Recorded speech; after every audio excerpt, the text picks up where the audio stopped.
जो कुछ भी पढ़ा था बाबा, अर्थशास्त्र में जो कुछ भी पढ़ा था अर्थशास्त्र के विषय के बारे में कि अर्थशास्त्र है क्या, मैं एक बार फिर से संक्षेप में तुम्हें अर्थशास्त्र के बारे में मैं बताना चाहती हूँ कि अर्थशास्त्र है क्या।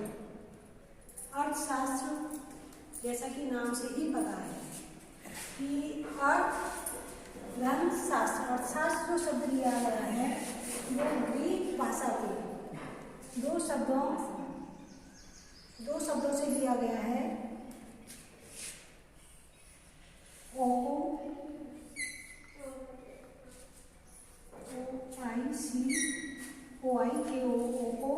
प्लस नोमिया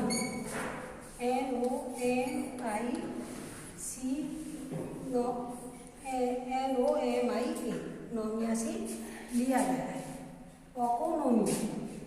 अब अर्थात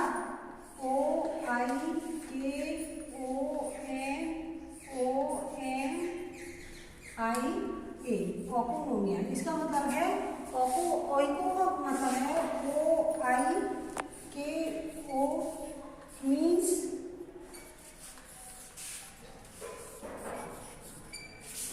ग्रह। नोमिया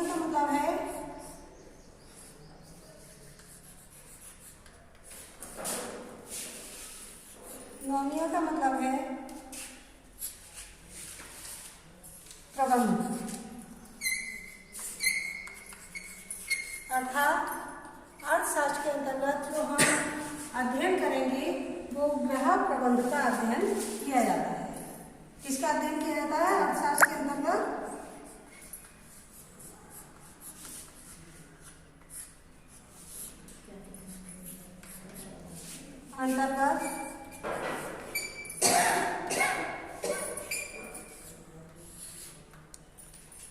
ग्रह प्रबंध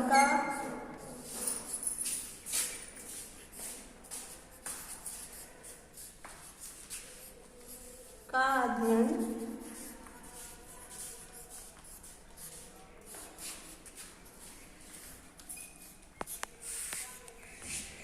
किया जाता है।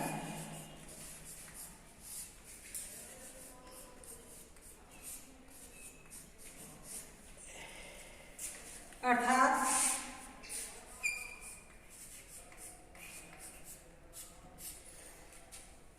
ग्रह के प्रबंध से संबंधित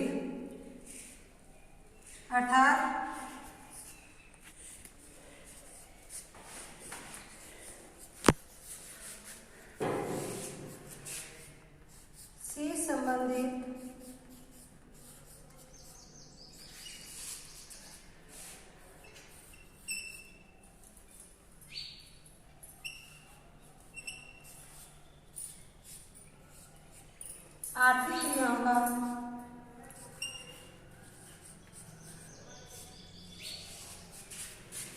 का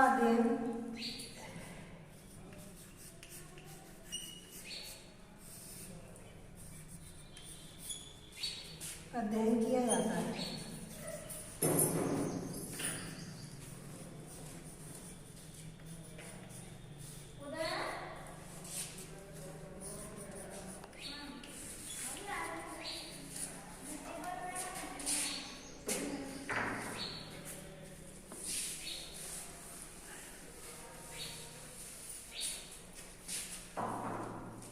जैसा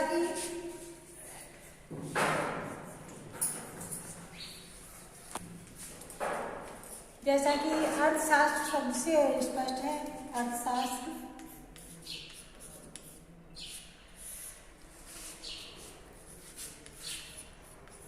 शब्द से स्पष्ट है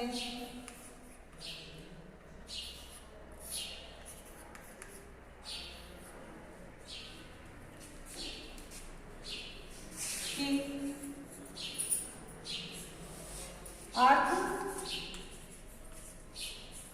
धन शास्त्र अर्थात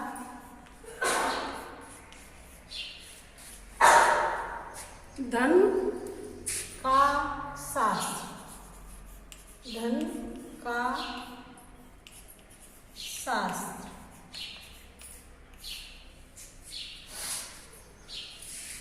दूसरे शब्दों में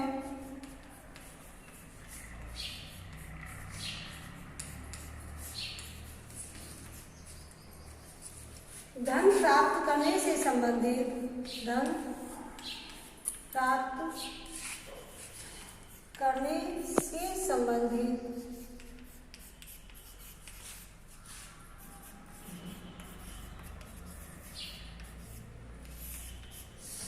मनुष्य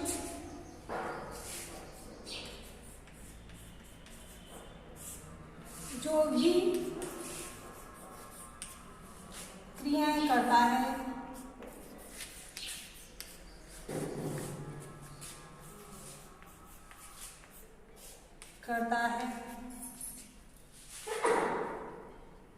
वह सभी क्रियाएं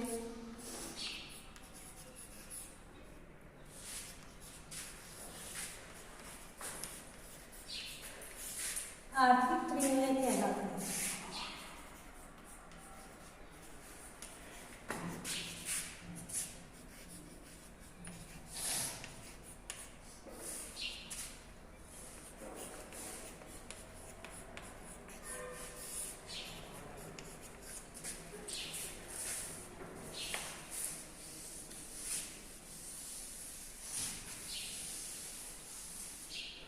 अब आप लोगों ने देखा, जो मैंने अभी पढ़ाया, कि अर्थशास्त्र शब्द की व्युत्पत्ति कहाँ से हुई है। अर्थशास्त्र की व्युत्पत्ति ग्रीक भाषा के ओकोनोमिया शब्द से हुई है।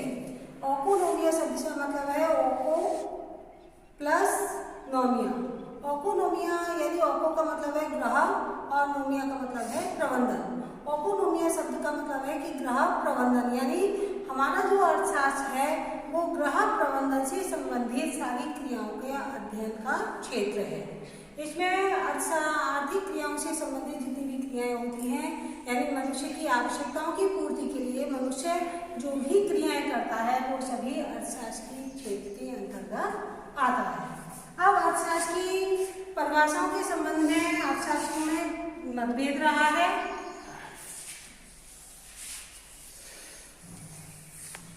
और जितने भी अर्थशास्त्री हुए हैं सभी अर्थशास्त्रियों में आपस में, जैसे 6 अर्थशास्त्री, जहाँ 6 अर्थशास्त्री बैठे होंगे वहां पर 7 मत होंगे।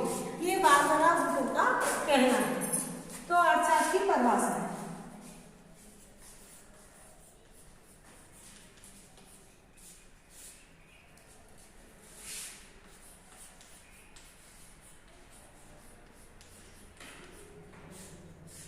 अर्थशास्त्र की परिभाषाओं को कई भागों में बांटा गया है, क्योंकि विभिन्न अर्थशास्त्रों की विभिन्न मतभेद रहे हैं और उनके मतों के आधार पर अर्थशास्त्र की परिभाषाओं को 5 भागों में बांटा गया है।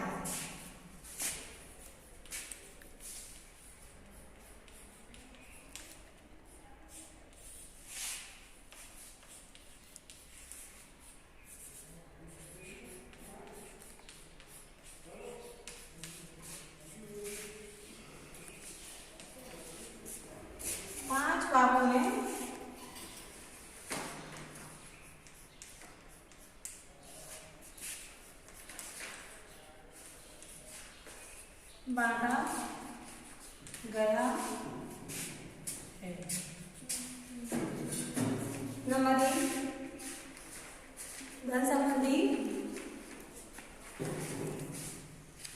धन संबंधी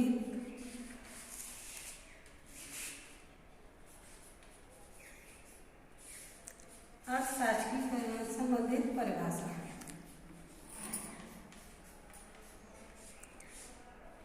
इस परिभाषा का प्रतिपादन एडम स्मिथ ने किया था।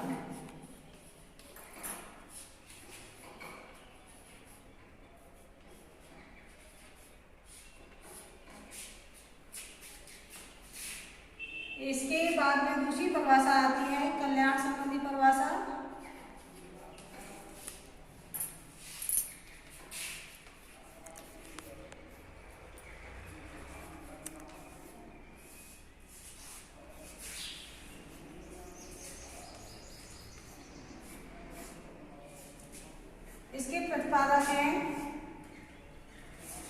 Martial, professor martial.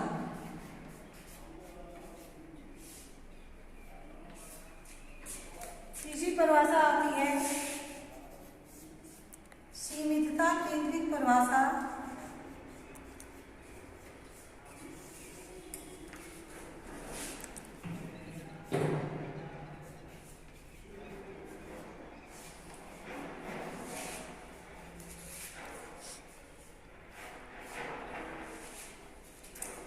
इसके प्रतिपादक थे प्रोफेसर रॉबिन्स।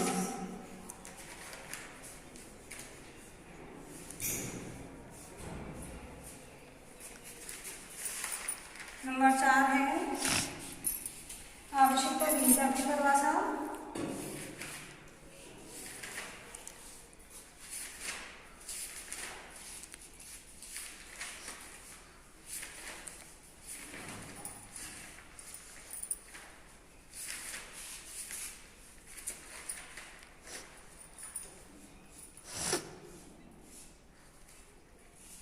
इसके प्रतिपादक थे प्रोफेसर जी के मेहता।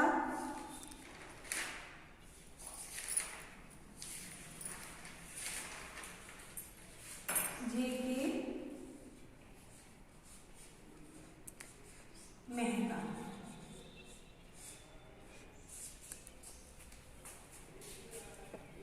नंबर 5 परिभाषा आती है विकास केंद्रित परिभाषा।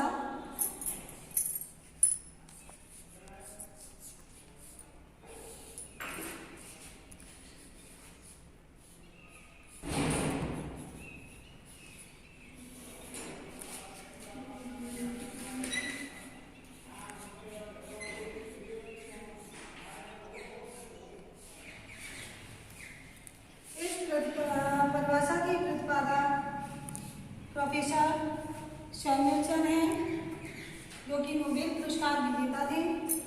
Professor Samuelson.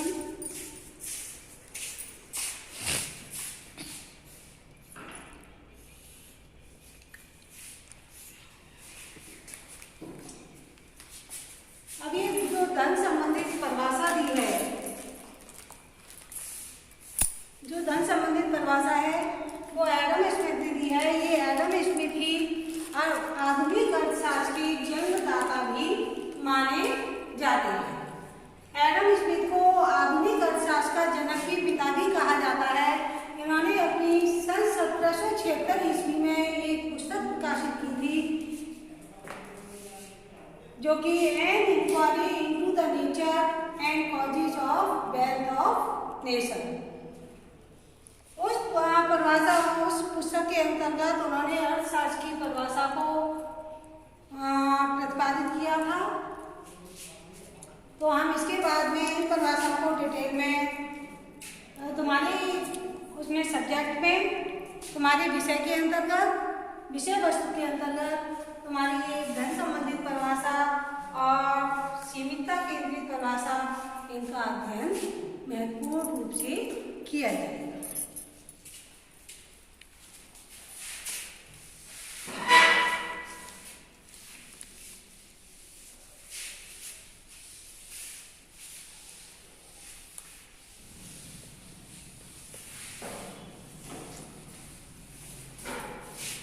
तो तुम्हारी पहली परिभाषा आती है धन संबंधित परिभाषा।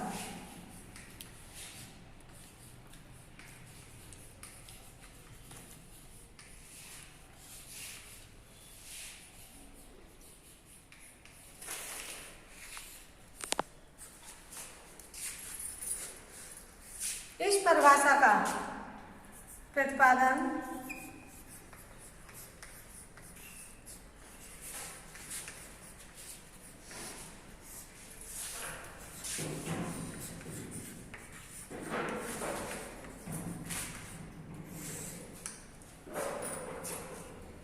एडम स्मिथ ने किया था। अर्थशास्त्र के जनक प्रतिपादन अर्थशास्त्र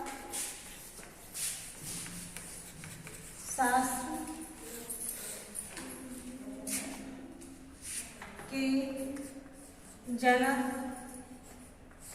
कहे जाने वाले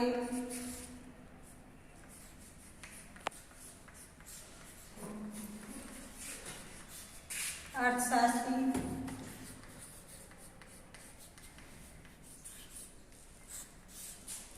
एडम स्मिथ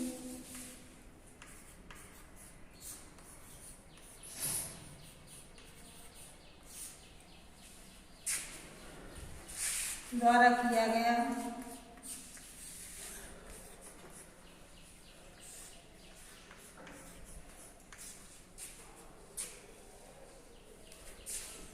उन्होंने सन 1776 ईस्वी में प्रकाशित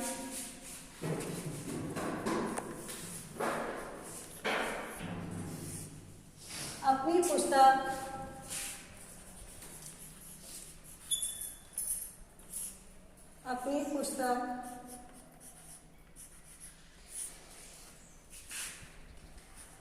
एन इंक्वायरी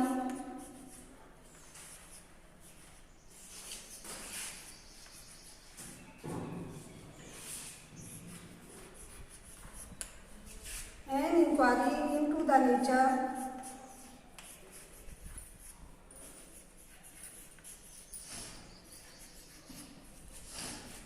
and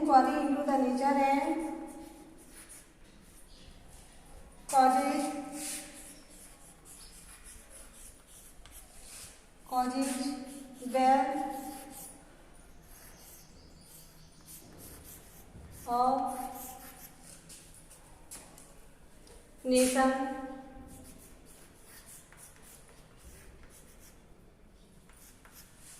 में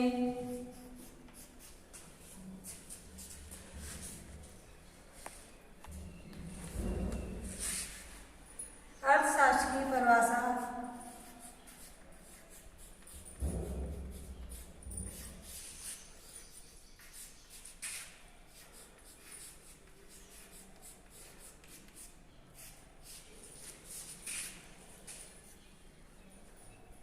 को प्रकाशित किया है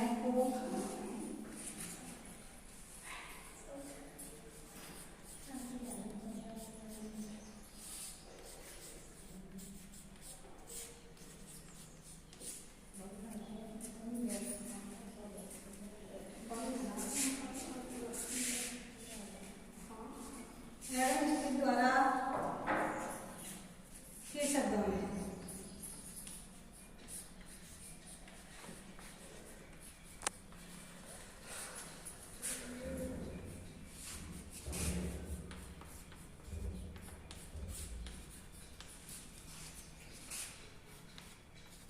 अर्थशास्त्र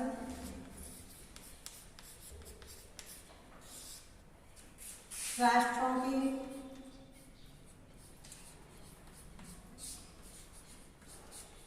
धर्म के स्वरूप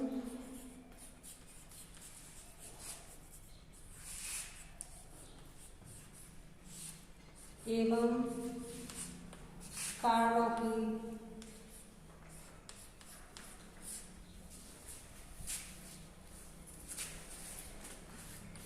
विवेचना कारणों अर्थशास्त्र राष्ट्रों के धन के स्वरूप एवं कारणों से संबंधित है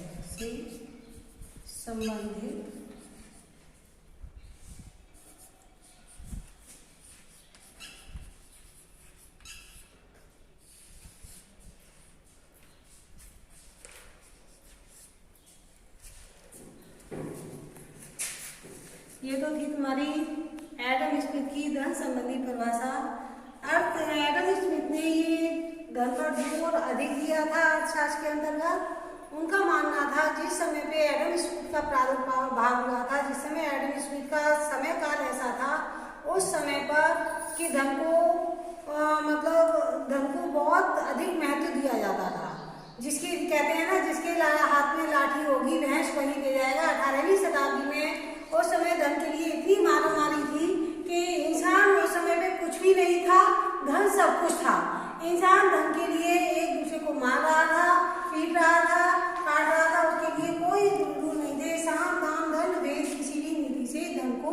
लिया जाए, क्योंकि उनके लिए धन ही सर्वोपरि था। धन से वो अपने ऐश्वर्य आराम की सभी वस्तुओं को खरीदना चाहता था। इसीलिए कहते हैं ना कि जैसा समय होता है उसी तरह से इंसान की उस समय की मेंटालिटी बन जाती है। उस समय एडम स्मिथ के समय में भी धन के लिए बहुत भागम भाग को देखते हुए उन्होंने इस समय पे ये धन को अधिक महत्व दिया था, मनुष्य को गौण रखा। जबकि मार्शल वो थे, मार्शल ने इस चीज को अनुभव किया कि मनुष्य धन के लिए नहीं है, जबकि धन मनुष्य के लिए है।